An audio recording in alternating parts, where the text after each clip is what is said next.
지난 화요일에 미주 장신대에서 저희 사경회가 있었습니다.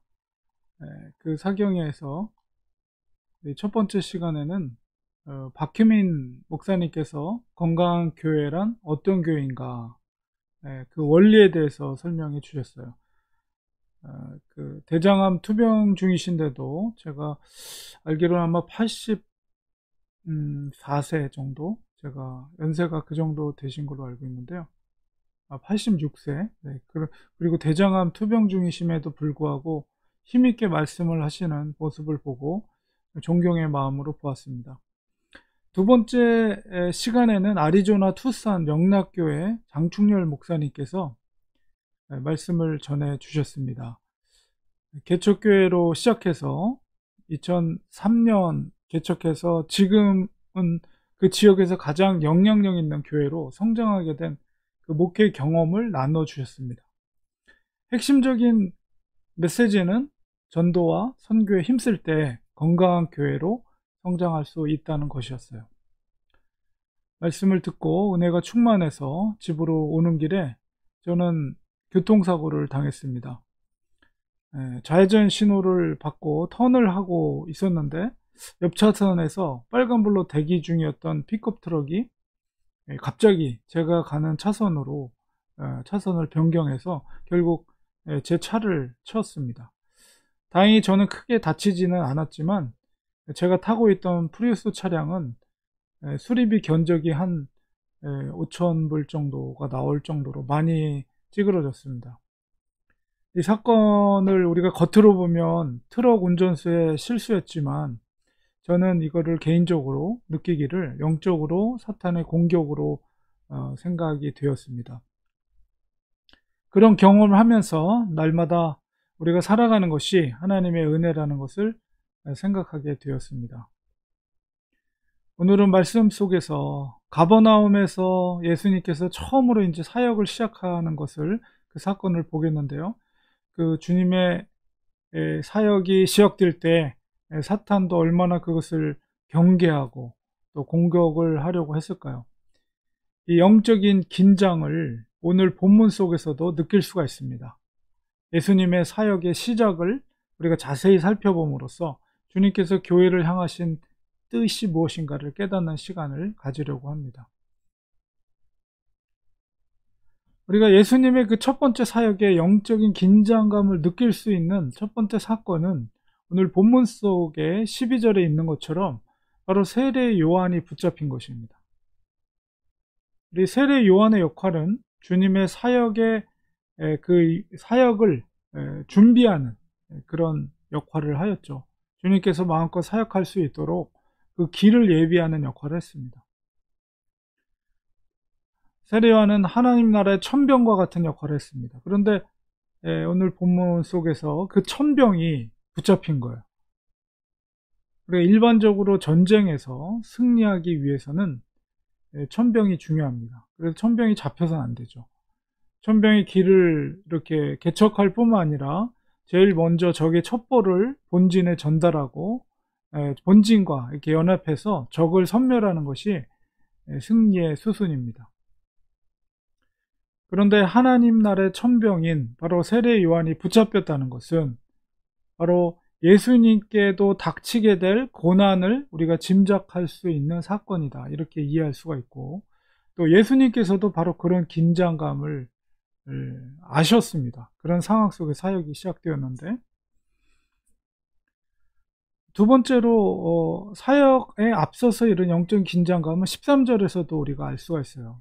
13절에서 예수님이 고향 나사렛을 떠나서 갈릴리의 가버나움으로 이주를 하십니다.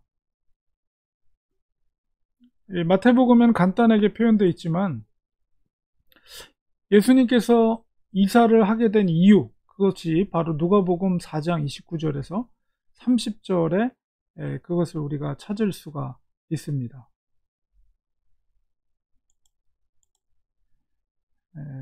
바로 누가복음 4장에 보면 나사렛에 처음으로 예수님이 세례를 받으시고 고향으로 돌아가서 그곳에서 회당에서 복음을 전했지만 그 말씀을 듣던 고향 사람들은 예수님을 말씀을 그걸 받아들이지 않았어요. 그리고 오히려 화를 내면서 예수님을 붙잡아서 동네 밖으로 쫓아냈을 뿐만 아니라 그 동네 한 낭떠러지까지 끌고 가지고 예수님을 밀쳐서 떨어뜨리려고까지 하였습니다.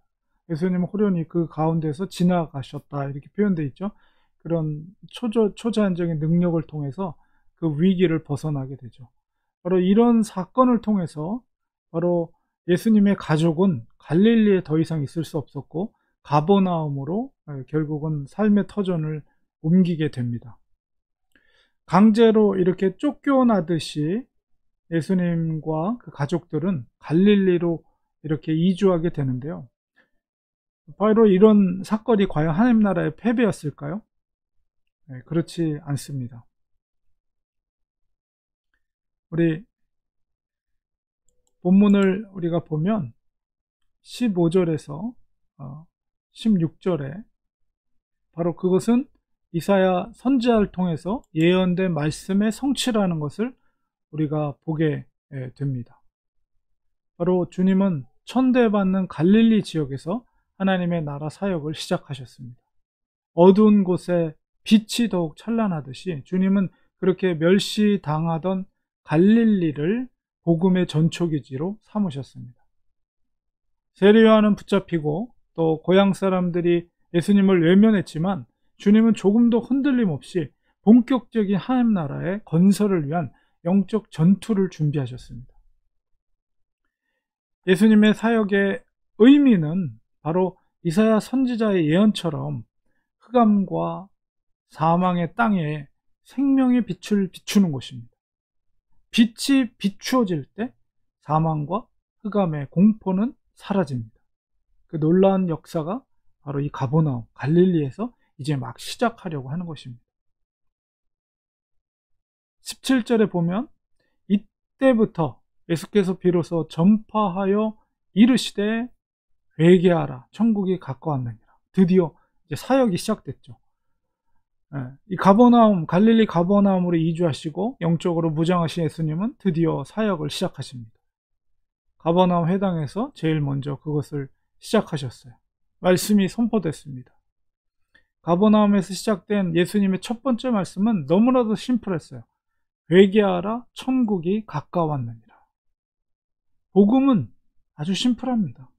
오늘날엔 2000년이 지난 동안 신학적인 논쟁 속에서 많은 신학이 발달했지만 사실 예수님이 처음 가버나움에서 시작된 선포된 그 말씀의 처음 메시지는 너무나도 심플한 거예요.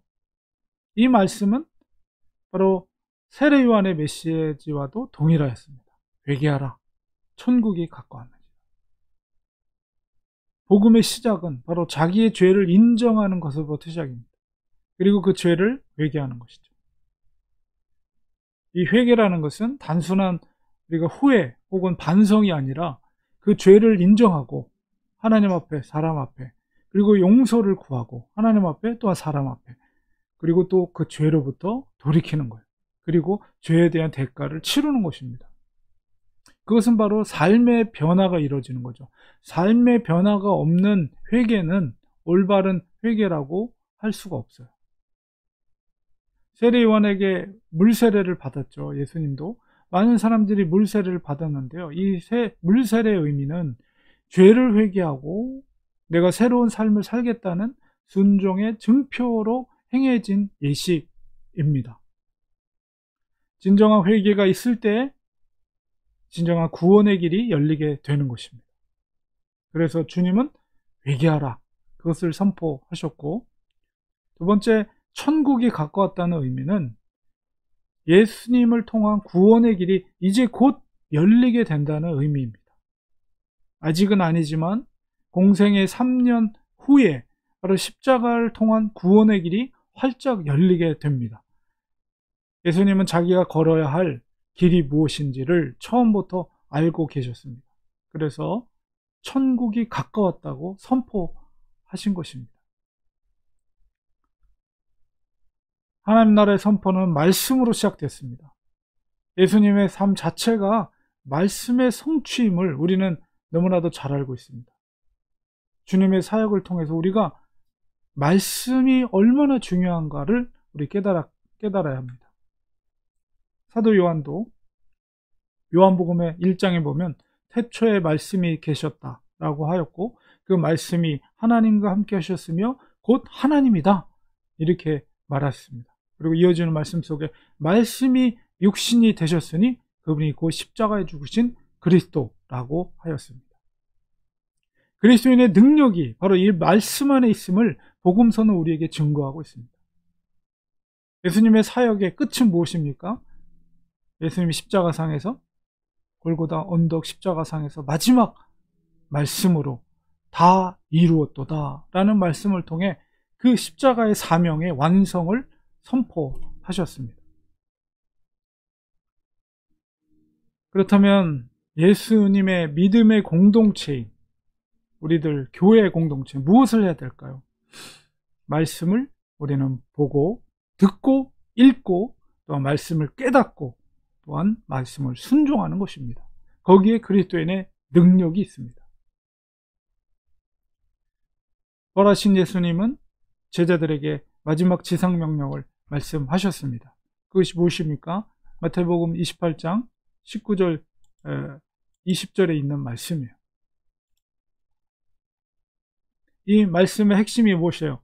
바로 마지막 예수님이 그들에게, 제자들에게 당부하는 말씀은 모든 민족을 제자로 삼으라는 거예요. 이것이 바로 교회의 사명입니다. 이것이 바로 주님께서 원하시는 것입니다. 이것은 주님께서 가버나움에서 시작한 첫 사역, 그러나 그 최종적인 종착지를 바로 예수님의 대위임 명령으로 제자들에게, 또한 교회를 향해 말씀하시는 거예요.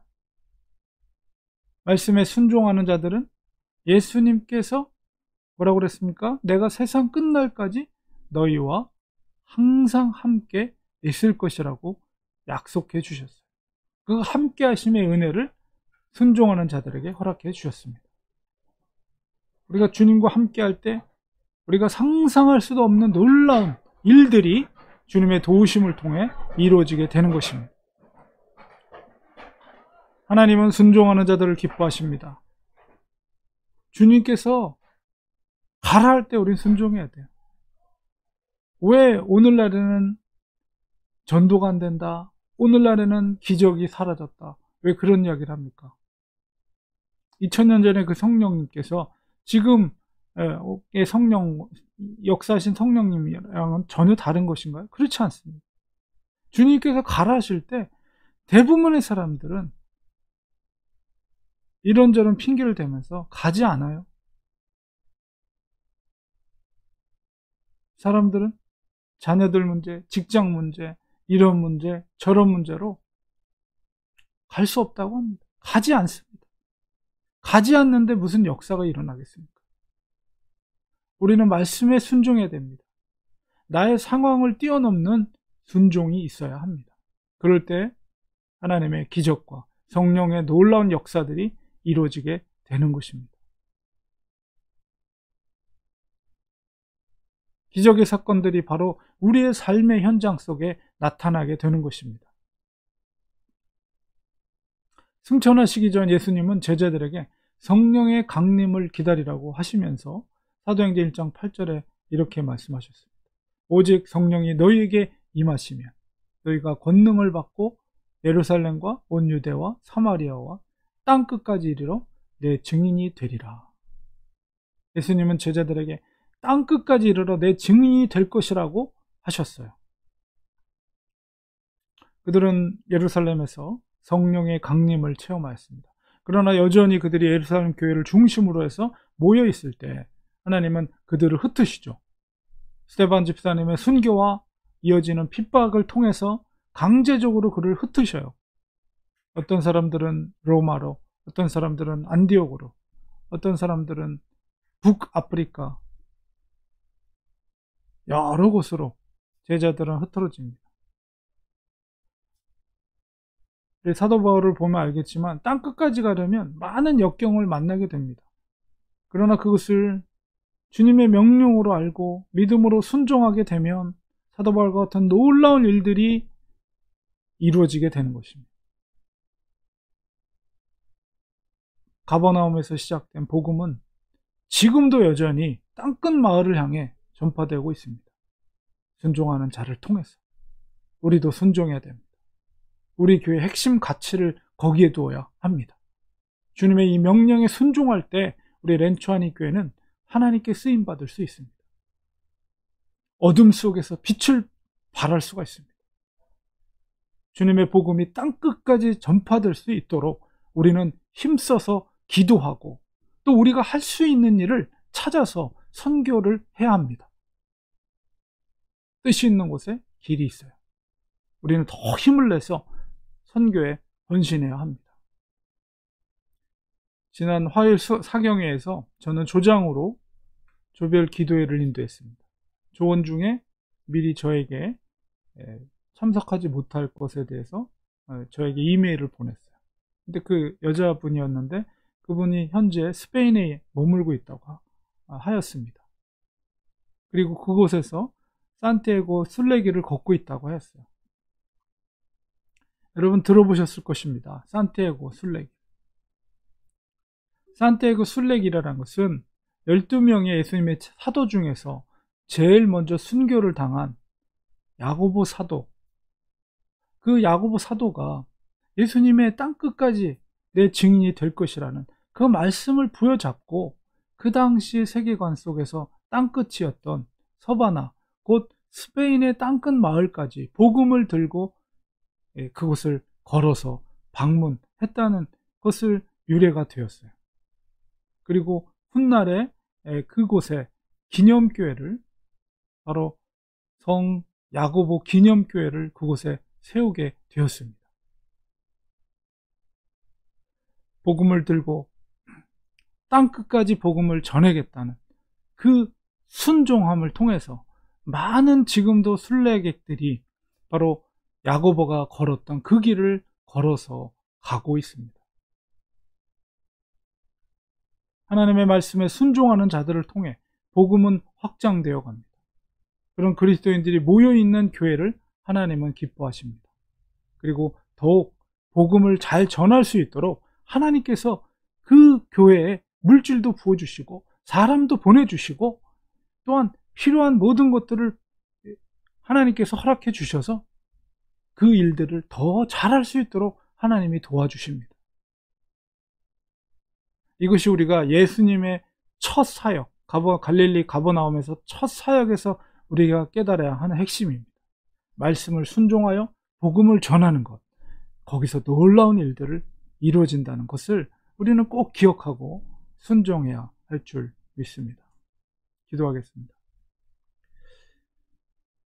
하나님, 2000년 전 예수님께서 갈릴리 가버나움에서 공생애를 시작하셨습니다. 회개하라, 천국이 가까이 왔느니라. 복음을 선포함으로, 말씀을 선포함으로 주님의 사역이, 구원의 길이 시작이 되었습니다. 그 복음을 전했던 일들을 2000년이 지난 이 시간에도 우리는 순종하길 원합니다. 하나님, 우리 교회 핵심적인 존재 가치를 선교적인 교회로 두고 예수 그리스도의 복음을 전하는 교회가 되게 하시고 우리 성도들이 그런 교회 성도들이 되게 하여 주셔서 우리가 이 땅에 살아가는 동안에 정말 하나님의 뜻을, 하나님의 복음을 세상 가운데 전할 수 있는 우리 교회와 우리 성도들이 될 수 있도록 주님 도와주시옵소서. 성령으로 충만하게 역사하여 주시옵소서. 예수님의 이름으로 기도드리옵나이다. 아멘.